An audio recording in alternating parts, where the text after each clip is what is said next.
Hey there, and welcome back to the LD Aviation Podcast. I'm your host, Lindsay Dyer, and today's episode is especially close to my heart because we're talking about something that often flies under the radar, but really carries an enormous weight.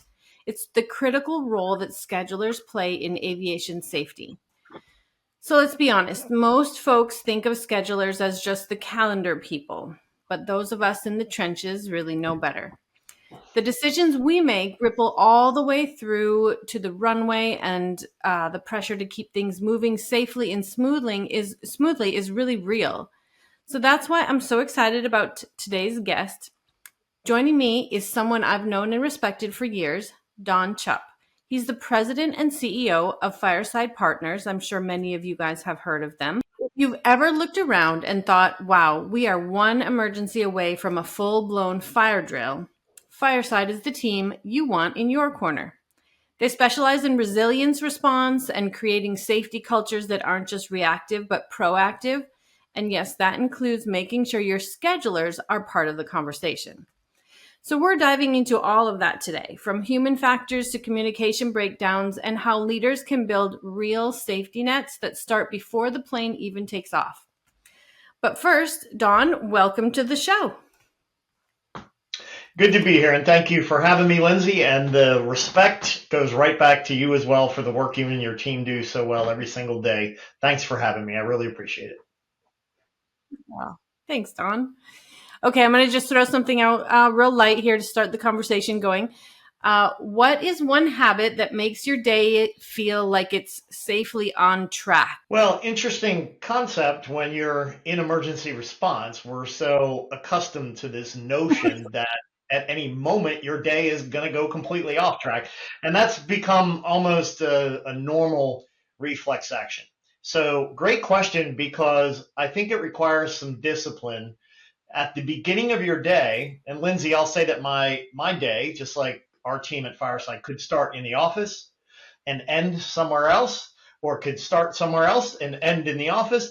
You just really don't know. So I think that discipline of purposeful beginnings is so fundamentally important, whether it's the micro application of starting your day or something much bigger. And so for me, I purposefully am a list taker, and I am a Post-it note junkie. So I make sure that I start my day with a list of things that I truly intend to accomplish. Achievable, realistic, but important at the same time. And that helps me focus. And so that's how I start my day and try to keep it on track.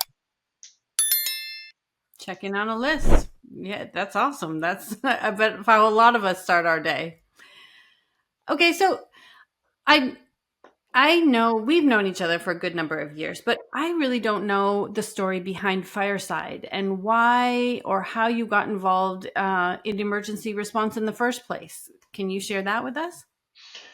Wow, it's as condensed as I can make it. Started in the Air Force as an aerospace maintenance technician, did that for 8 years working on military aircraft, and put myself through school. Chose to study psychology and then later on psychotherapy and counseling. And with all of that, found myself one day in the midst of an accident that the military had experienced. It was a federally chartered aircraft, an aircraft chartered by DOT that had experienced an accident-controlled flight into terrain, into a mountainside in Dubrovnik, Croatia. That aircraft carried then Commerce Secretary Ron Brown on board. He, along with several military and key White House officials, were killed in that accident. Those bodies, those remains, came back to Dover Air Force Base, where I was stationed at the time. And that was my first interaction with aircraft accidents. And I did a lot of observing, was tapped on the shoulder to help out with the flight line activities and the dignified transfer support, those kinds of things. First time I ever did that. And I looked around and I really realized the dignified process, the detail, the effort that the military and Department of Defense puts in to honoring the remains, the families, and all aspects surrounding that. I never failed to let that settle in and figure out ways to apply that. Later on, I was selected to go work for the National Transportation Safety Board in Washington. And we worked a lot of commercial airline accidents at the time. I came on early 2001. What a year to pick to get into aviation emergency response. It was, as we know, the pinnacle year. Not only had the attacks of 9/11, but then we had several other American 587. We had a Gulfstream 3 accident in Aspen, Colorado. Multiple events in a very short span of time. Lindsay, what I noticed the most was the vast difference in resources, in know-how, planning, knowing where to get help, etc. The variance I'm talking about between the commercial airline approach and the business aviation approach. And what I saw in business aviation, no less magnanimous and sad for a business jet to have an accident and what the families go through. There's no difference there. So why are the resources different? Why are the plans different? Why does the business aviation community have a lot of uncertainty and quite frankly find themselves at an absolute loss on what to do and where to get help? Whereas the commercial airlines practice it all the time. They are resourced significantly. They talk as a community all the time about how to better their safety and emergency response programs. I decided one day to leave the federal government entirely and embark on this journey at Fireside to provide those resources, those plans, and quite frankly, solutions that if a business aviation operator finds itself in an accident situation, they've got help right behind them, right over their shoulder. Almost 20 years now, we've known each other, if you can believe it. We started when we were very young, my friend. But we're coming up on our 20th year at Fireside of doing this business. And so it's a continual learning journey for sure. But that's how it began, and that's what brings us to where we are today. That is a very cool story. That's awesome. I think that's a lot of us who are in aviation and have been here for a long time. There's like that one pivotal kind of experience that really moves you towards a certain niche of this industry. Very cool. Great story. Okay, so now we're going to kind of bring in some of the more, details that include schedulers. So how do you think, just the first question, how would you describe that unique role that a scheduler plays in that overall safety ecosystem? Well, I'm going to answer it a little differently in this respect. Let's start with what's not unique. What's not unique about the scheduler's role is that they are often overlooked in the emergency response plan. And I find that to be a universal gap in our industry. I think when we do our drills and our exercises, of course, we hope we never have to do it for real. And we have our safety meeting, and we talk about risk management, and we talk about fatigue control. Rarely do I see the frontline schedulers intimately involved in those discussions, those plans and formulations. And that's a huge oversight. Now let's talk about what is unique. The scheduler and dispatcher is uniquely positioned to be the first interaction, the first acknowledgement and awareness that the organization may have about an emergency. And that's accomplished in a couple of principal ways. Number one, it's usually the scheduler dispatcher that's monitoring in some degree the movement of the aircraft. It is hopefully that same frontline person who's going to be the first detector that something doesn't look right. Something could be wrong. Maybe someone forgot their passport, but maybe it's something much more dire than that. And so it is then that front line that if they're well trained, positioned and resourced with good checklists, good muscle memory, they're the ones that can actually accelerate the response timeline significantly and put the organization in a much faster a much more effective position. Effective in the sense that the scheduler has all the information that everyone's going to want to know about. Where's the airplane right now?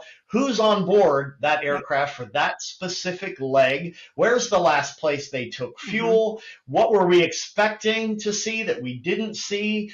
If you can position your scheduler or dispatcher to be in that front row position and start gathering that factual data that we know people are going to want in a hurry, you really have positioned yourself very well for a timely and successful response right out of the gate. Miss that opportunity, and I think you've done your company or organization a disservice, to be quite frank. Yeah, you'll be kind of in cleanup mode you'll be behind the curve right from the beginning. Do you have any good stories of where, you don't have to name names, but anything where a scheduler's situational awareness might have made a critical difference, either for the good or the bad? It's funny in this industry that we don't celebrate the things that we do well, and we overwhelmingly on a daily basis perform incredible acts of service and safety, and we virtually never talk about them. And I find that interesting because to answer your question specifically, and then I'll kind of go a little more broadly, specifically, I see it all the time, Lindsay. I don't have to name names. I'll tell you, the business aviation community, when you present a dynamic drill to them, and I'm talking about a drill that has a very realistic scenario. It's based on maybe a trip that occurred a week prior or 2 weeks prior. It's got real names. It's got real city pairs. It's got real data. Yeah. Rather than a contrived, made up, Batman and Superwoman are the passengers, that kind of thing. When you really get into the drills, here's where I see the schedulers and dispatchers at our premier Part 91 corporate flight departments and our 135 and fractional operators shine almost immediately. This is the moment where aviation directors, senior managers who never thought to include them in these high-level types of meetings start to realize right away, hey, scheduler, hey, dispatcher, what tail was this on? Who were the passengers? Are we sure that they got on at this leg? And it's the scheduler dispatcher that has that opportunity right out of the gate. Now, that's where I see them excel. To answer your question, that's where you're going to see them. Even if you purposely did not develop a checklist or incorporate them, by the sheer nature of their job, by the sheer nature of the information that they have on a daily basis, that's where they're going to shine. More broadly, I might say that, and of course, no one wants this in their organization, but in real accidents, it is always, and I say this with confidence, it is always the scheduler or dispatcher who is thinking beyond the checklist. For instance, they're the ones saying, okay, the COO was a passenger on this flight.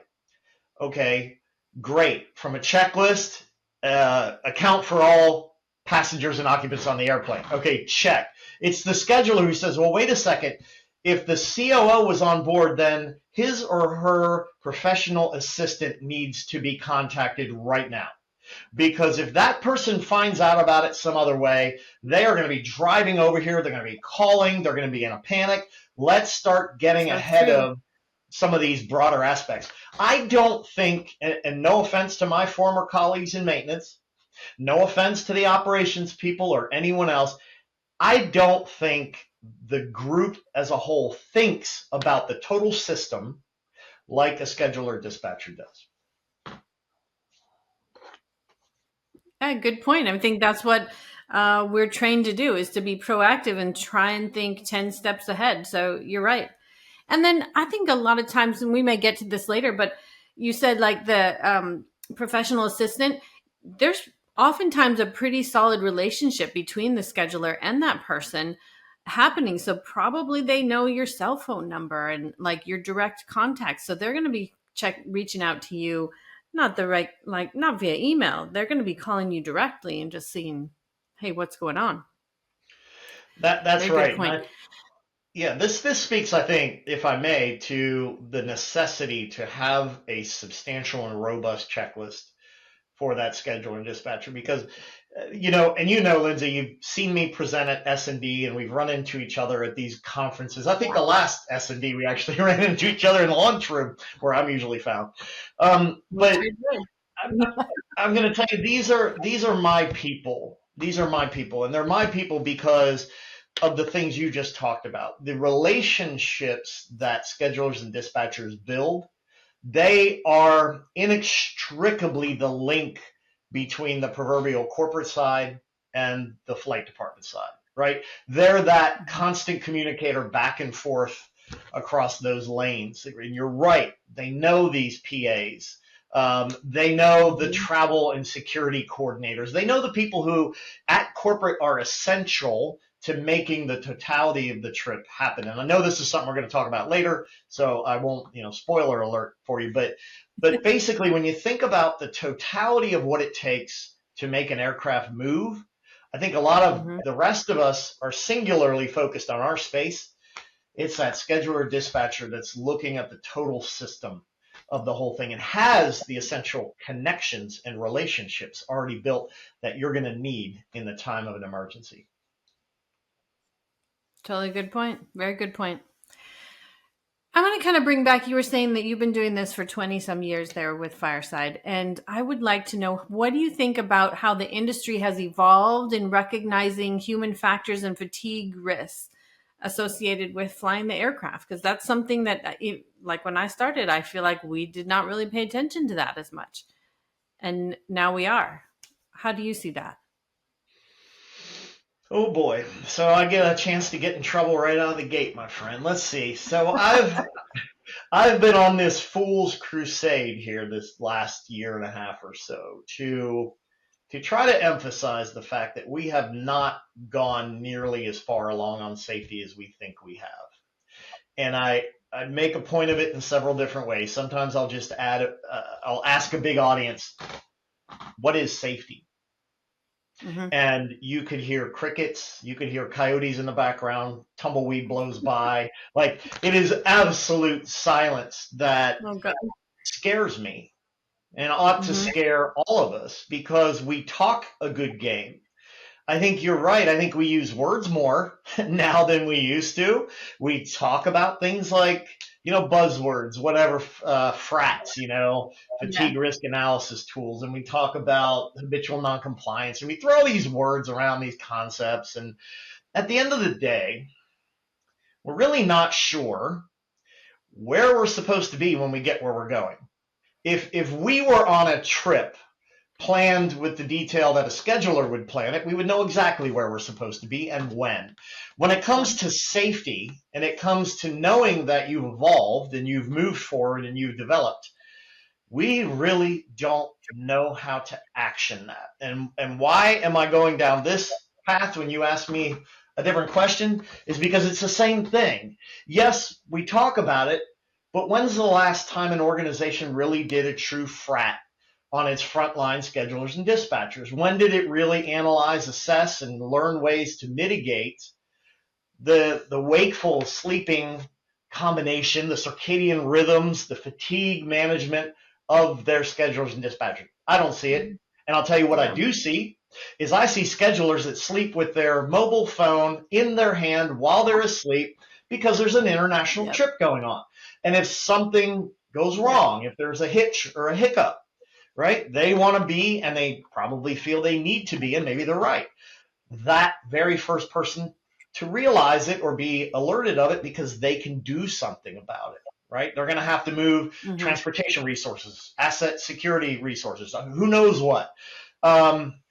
That's the world we're living in. I honestly, if I'm going to answer your question honestly, which is what I owe you, I really don't think we've gone that far. We talk more about things, but I don't think we appreciate, with the level that's deserved, the safety, value, and importance that the front line brings.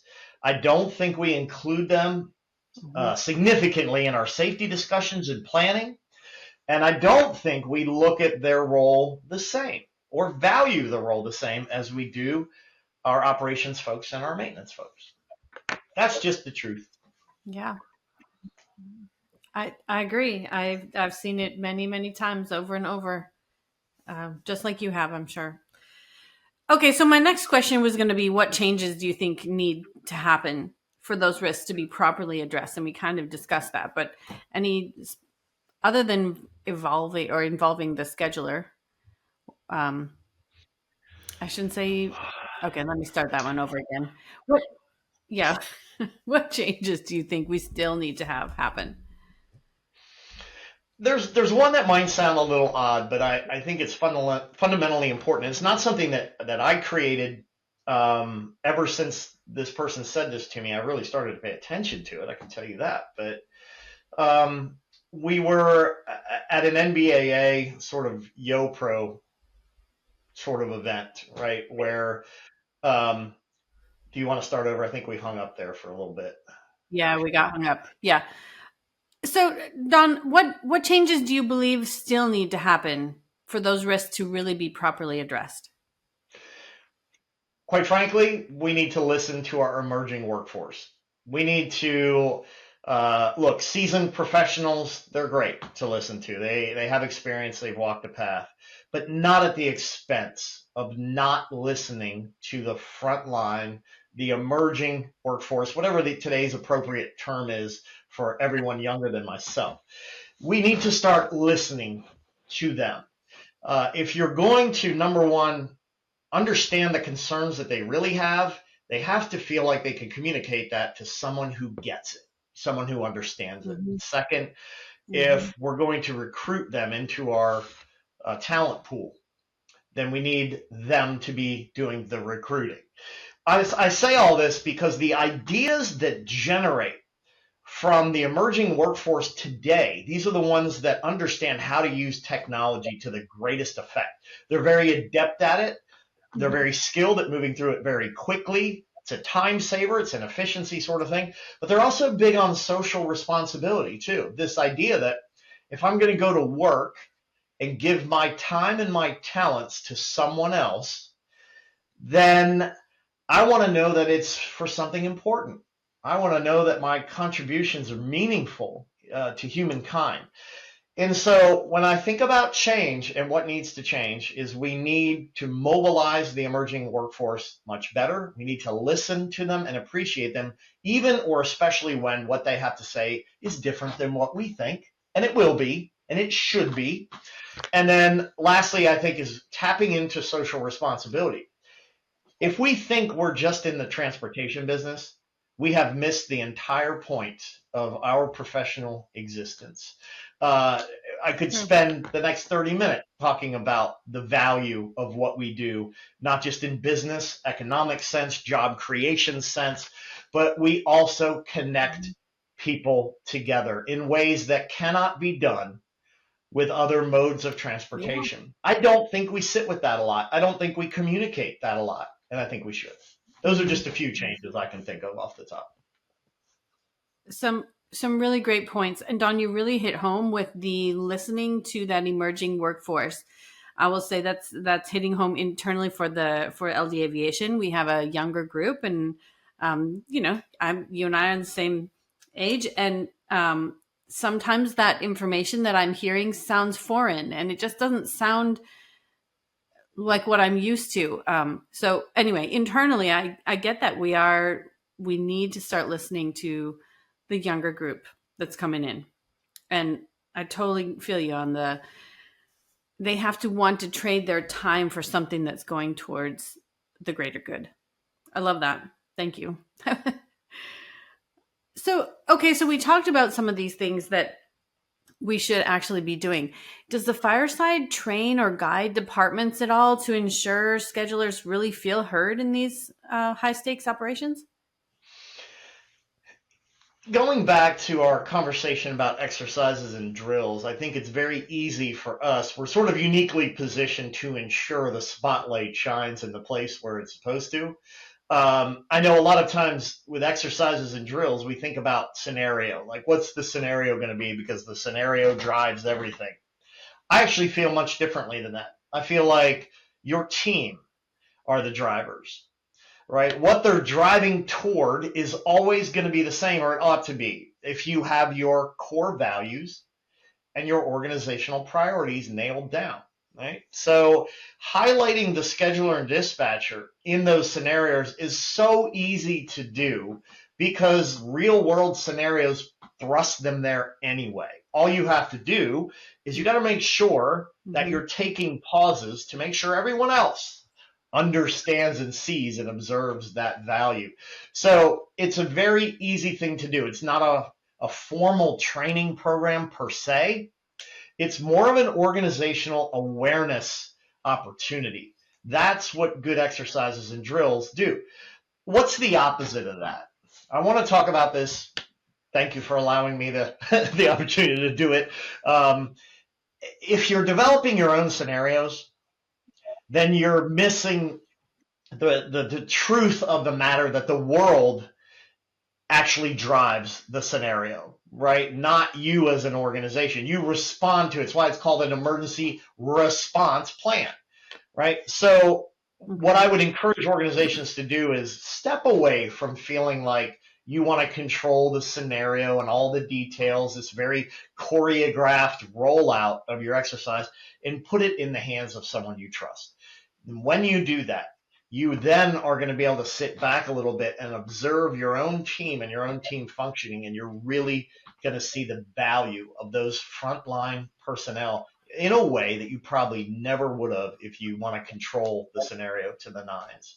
So just something to think about along those lines. That really makes sense too. We had I would say an emergency, but it wasn't necessarily with the aircraft itself. But our scheduler that was there up in front, it really it went back to the values that you were talking about. And their value was taking care of that flight department's family. And the communication, like almost everything went straight to her. It was, now we had the DOA as well was involved and stuff, but the majority of that communication went straight to her. And it's because, she knew the family, and she was responding to whatever it is that they needed. Anyway, it was a tabletop. It was a real one, but we could not have invented that at all. It just happened, and there was no training for something like that I have ever done or probably have ever seen. So yeah, we did have to respond. And I'll say we did a good job, but there was definitely some things that we could have done better once we had experienced all that. So, that's really the nature of it, isn't it? I would be nervous of any organization who looked at me and said, we had a really high consequence, high stakes emergency happen, and we nailed it. We nailed it. Everything that we planned for and practiced fell right into line. We're good. An organization that's effective is inherently a learning organization, aren't they? So it's the ones like you that say, hey, we did well, but we learned a lot. And gosh, that's the basis of SMS and everything that we talk about, right? This continual improvement idea. And so with all of that in mind, I want to add to something you said, if I may, and that is, to the scheduler and dispatcher, the definition of emergency oftentimes is different than what maybe an aviation director or senior manager thinks. When senior leadership thinks of emergency, they think about plane crashes or something akin to that. At the frontline working level, you and I realize that even a diversion for a mechanical event to us can be an emergency, because we had all of our resources positioned in Little Rock, Arkansas, and now our airplane's diverting to, I don't know, Centennial in Colorado. Right. Now we have to think about a logistics lift and an absolute shift in what we had perfectly lined up along the way. Only, and I'll say this because I'm in your presence, only a scheduler dispatcher knows how to do that, and do that extremely well without getting rattled. You talk about courage under fire, you talk about performance under fire. That's the scheduler and dispatcher, and that's a unique skill set, to be quite honest. I think you could take a scheduler dispatcher and teach them how to do maintenance, but I'm not sure you can take maintainers and teach us how to be that confident, perform that quickly and that effectively in dynamic situations like that. That's more of a personality trait, to be quite honest. That's one of the very unique features about this industry, schedulers and dispatchers. Yeah, and all the really good schedulers, they do have that very unique personality trait. They're almost all the same in terms of detail-oriented, situational awareness. Okay, so schedulers, like we just talked about, they do a lot of their high stress, their short notice changes, all of these things which could impact safety. Any ways that you could suggest that we could reduce the risks in those situations? Because they're going to happen. So how do we just make it safer? They're another podcast in and of itself, I think. But a couple of things we can put our hands on real quick, and I'll credit Bob Hobby with this one from Service Elements, where Bob says, frequently safety is the number one service that any organization provides. And that makes perfect sense to me, because when I look at the aftermath, even something like a turbulence event or an in-flight emergency where everyone's okay physically, right? You start to realize that improvements in safety for the front line really do have to incorporate this idea that people trust us. And I think schedulers and dispatchers sort of uniquely get it, in the sense that if the smallest detail is gone awry, then does the customer think we have our eye on the big detail?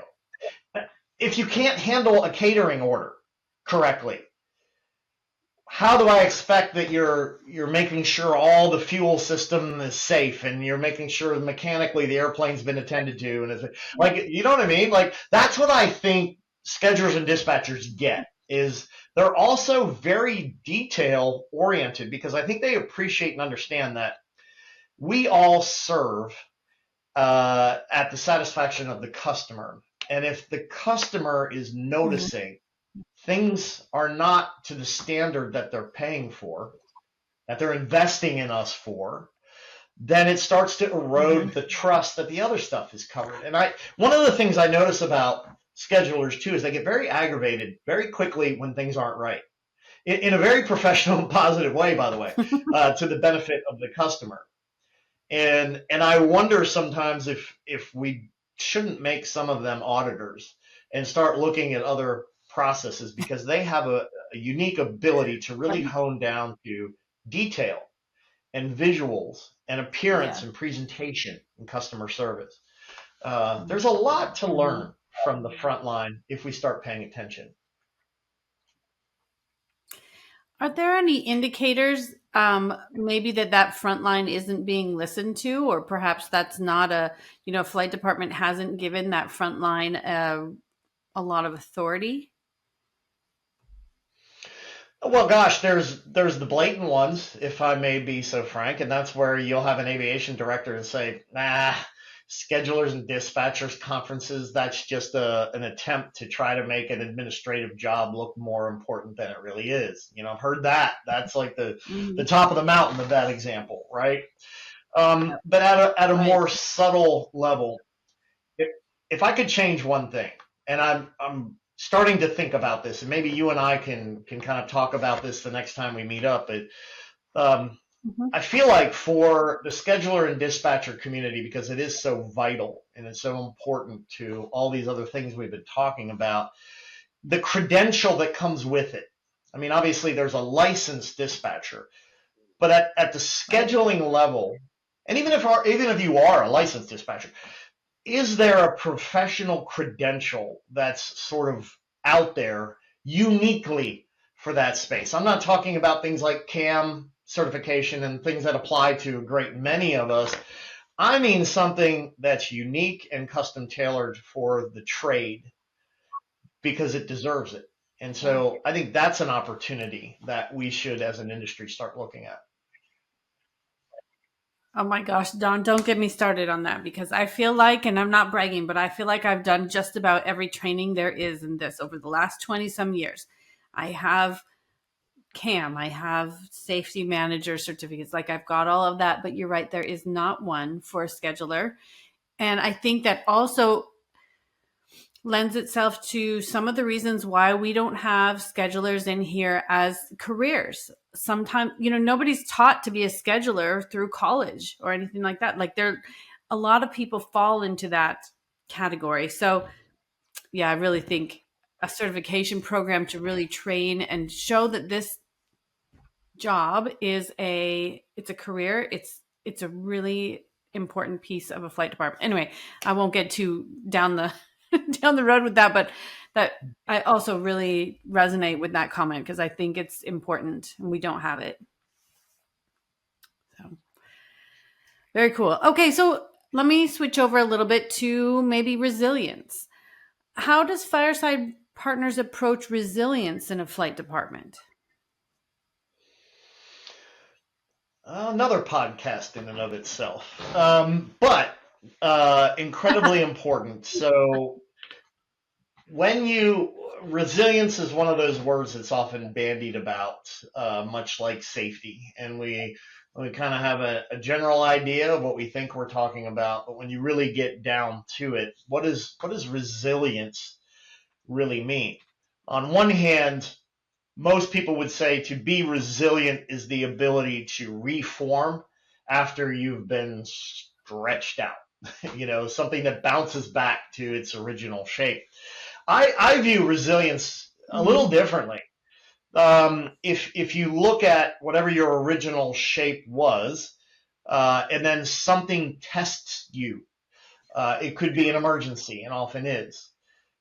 Resilience is not just the ability to return to where you were. That really shouldn't be the goal. Anyways, as you said before, can we learn from this and become even better because we were tested? So to me, that's resilience. So your question about Fireside's approach to resilience is that idea instead. It's that bad events or emergencies don't have to be a destructive force and shouldn't be, actually. They can actually be, and ought to be, if you practiced and resourced your preparation for it, ought to be opportunities to become stronger as an organization, more bonded and more unified. I think the organizations that experience a destructive force is because they don't have their core values nailed down and in front of them. They lose their way when they are tested, right? And they are seduced by other forces and factors that pull them away from this central idea of who they are. So resilience is a core quality. You might call it a core competency within an emergency response plan. It cuts across all activity areas, not just schedulers and dispatchers or operations or anything else.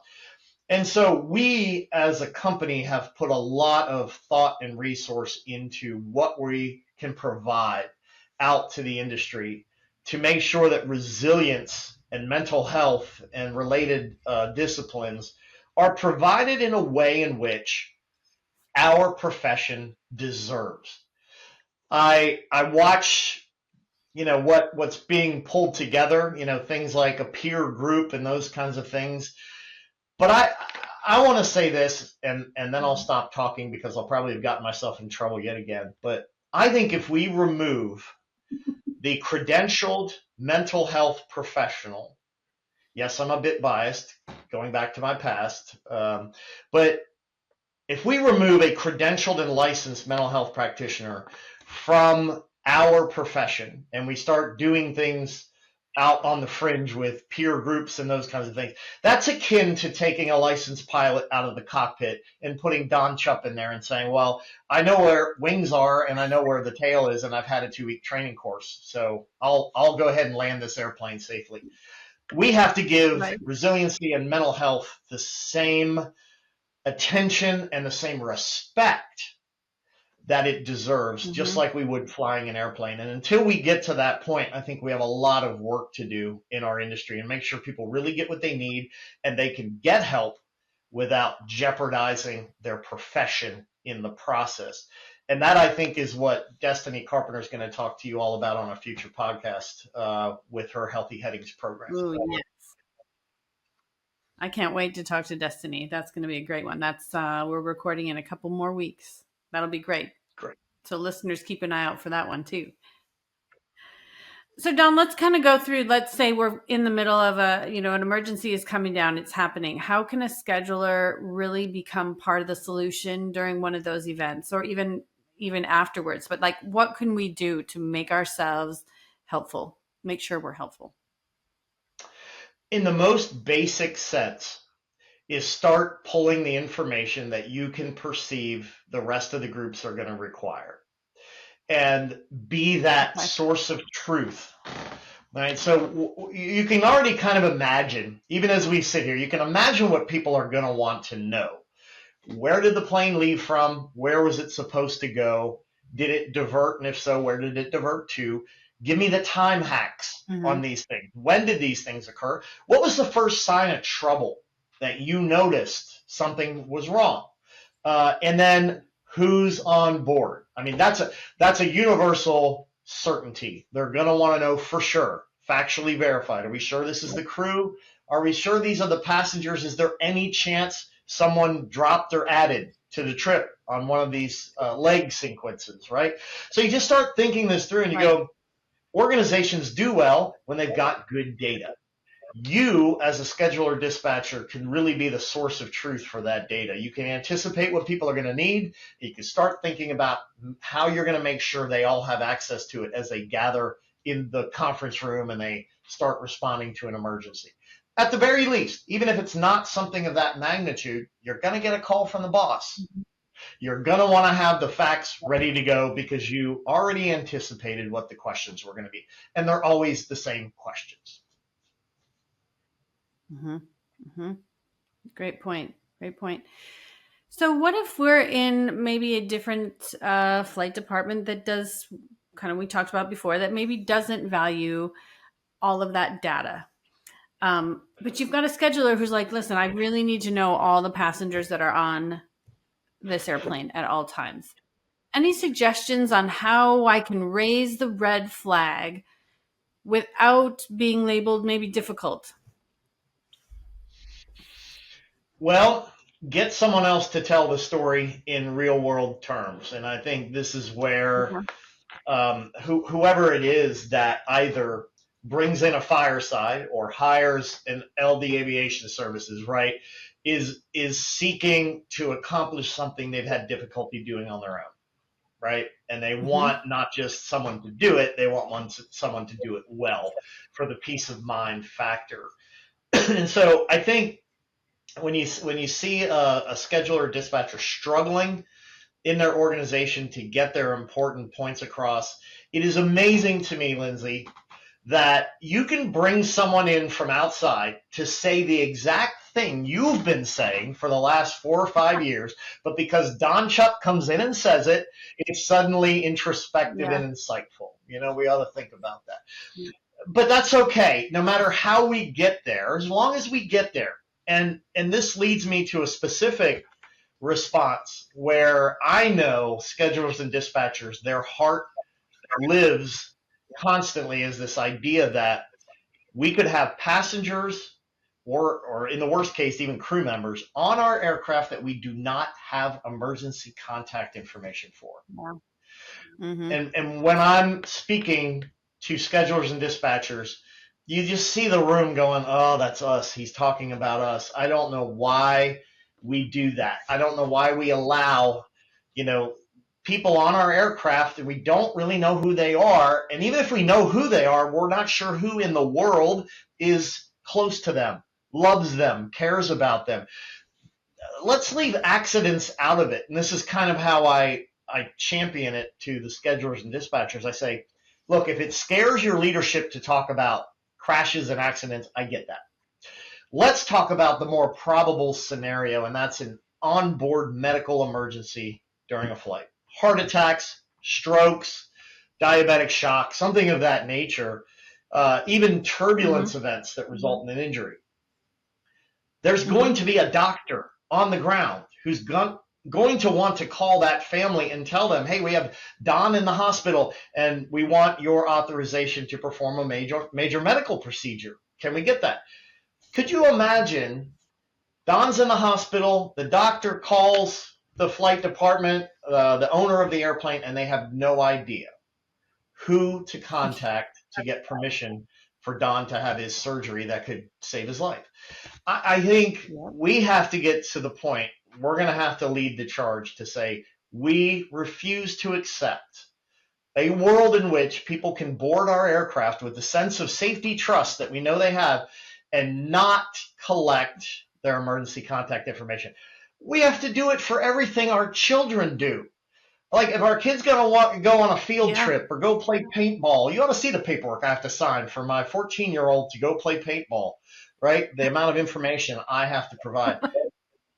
But it Yeah. stops when they board the airplane. I don't know. I think that's an opportunity space that speaks to the heart of schedulers and dispatchers. They get it somehow, and I'll put myself on the hook for this. I've got to find a better way to communicate that that's unacceptable. If you're on our airplane, you are in our care. Full stop. Once we find a way to get to that point, I think we've listened to what the schedulers and dispatchers have told us is on their heart. And we figure out a way to make it happen. I love that. And I think you made that really nice and simple. Like I can understand. Yes, I can totally imagine the phone call coming from the doctor and I have to say, I don't know. And that would be really an uncomfortable phone call for me. And I also think that would be really easy for me to explain to a passenger, an owner, a DOA. So great tip. Super great tip. Don, it is Lindsay, always a if I pleasure may, to talk. I'm sorry, Yeah. there's Go ahead. one other Sorry, there's a bit of a lag. aspect Yes. that, yeah, apologize. I'll stop for a couple seconds and then hopefully you can edit it out and we'll pick it back up. There's one other aspect as a springboard to that I hope to talk about with you, and that is something else that's very near and dear to the heart of schedulers and dispatchers. And that is a sense of unease when they have to go out to a supplemental lift provider. This idea that all of the safety effort, all of the resources and the practice and the checklist they have for their own department, we're now handing that over to somebody else and hoping that they do things as well as we do, as disciplined as we do, and that they have the same safety resources, commitment, economy of scale in terms of investment in those things. It makes our cohort in schedulers and dispatchers very nervous, and I think rightly so. And so I think one of the things we've talked about a lot with your community is how do you really know an organization that you're going to put your trust in like that? You're going to put your corporate executive team on, or even if you're one of the large 135 or fractionals, you're still during peak, you're going to run out of airplanes, right? Everybody does, and they have to go down into their supplemental lift relationships and get those trips done, right? How do you know for sure that it's a good organization? Here's another opportunity organizations ought to take advantage of with their schedulers and dispatchers. They ought to put them in an airplane or on a bus, whatever it takes, to go out and see those organizations and do their own kind of service audit. Take a look at how they do things. Do they do it to the same attention? Do they do it to the same energy that's done back at the flight department? If not, you've got to reconcile that, because, and I've seen this too many times, something happens to a supplemental lift provider, those families of the passengers that were affected come back to you and they say, how could you? Did you not check these folks out? Did you not examine that they do things the same way? Like, who's making these decisions on how we're outsourcing things? I know this is something near and dear to your guys' heart, is building a way in which we can leverage the expertise and expectations of our schedulers and dispatchers. Get them out there and let them do audits of these organizations and let them see, is this someone we truly trust enough to do things as well as we do them? Totally. Because I don't think you can just pay attention or listen to like lip service, because everybody can tell you what they're supposedly doing. But I've seen it time and time again where you've got, things that just aren't exactly the way you would do them in your flight department. Yeah, that's a really good point. I love the idea of going out and visiting with them directly. It's on another podcast I did, Abby, she was telling me she does that to her FBOs. She goes and actually, to as many as she can, she goes to the FBOs and she actually audits and checks out what do the facilities look like in person. Her flight department is awesome because they allow her to kind of tag along on flights to go do that. But I think that's a great way go look at it in person and meet those people in person. What a great idea. Love it, Don. Thank you. So this has been such a great conversation, Don. I always love talking to you and listening to you when you do your presentations at S&D or base, anywhere. So I would like our listeners, really look up Fireside Partners and what they do, because it's a spectacular company. So really, if you're a if you're a scheduler or flight department leader and you're looking to work on your safety practices, you really need to check out Fireside Partners. They're really a resource in the industry. And a huge thank you to you, Don. I really appreciate you sharing your time, because I know you're really busy. Your insights are always awesome, and it's obvious you have a huge passion for making aviation safer. And you're like thinking outside the box. That's what is so cool too. You're not just doing what everybody else is doing. So thank you so much. I appreciate it. Well, thank you, Lindsay, and thank you for having me on this podcast. And it is professionals like you and your team, who many of whom I know at your organization, that make this industry what it is. And I frankly can't imagine working in any other industry because of the people, the connections, the ideas that we share, how open you've always been to allowing some of us out here in other spaces to couple up with you and share ideas and improve as an industry. And it's because of that healthy professional attitude that you guys have been so successful. And anytime you ask me to do something to help, you can count on me. That's what this industry is about. So thank you for having me. Awesome. Thank you again, Don. Well, we will wrap it up here, and really just a little closing. So from our frontline pressure to backstop resilience, today reminded us that safety just really is not just a checklist or a manual. It's really a mindset. And it begins with that first call to schedule a trip, really. And it lives in that handoff between the scheduler and the crew. And it really grows stronger every time a dispatcher is empowered to raise a red flag without fear. So whether you're managing the trip sheets, leading a department, or somewhere in between, please take Don's top takeaways to heart. Build psychological safety, bring schedulers into SMS conversations early and often, and maybe most importantly, stop glamorizing the chaos of not having these safety structures in place, because structure can be sexy too, right? If today sparked something in you or made you think twice before saying yes to that 11th hour trip, please reach out to Fireside Partners. They're the real deal, and they care about the same things we do. And if you like this episode, please go ahead and tap that like button. Please subscribe, share it with your team, or even better, send it to the scheduler you know who may deserve a raise and a nap. Thanks for listening to the LD Aviation Podcast. Until next time, stay safe, stay sharp, and don't forget, behind every great flight is a scheduler who made it happen. We're so glad you joined us for this episode of the LD Aviation Podcast. If you enjoyed it, please don't forget to like, share, and follow. Your support helps us keep the conversation going and grow our amazing community.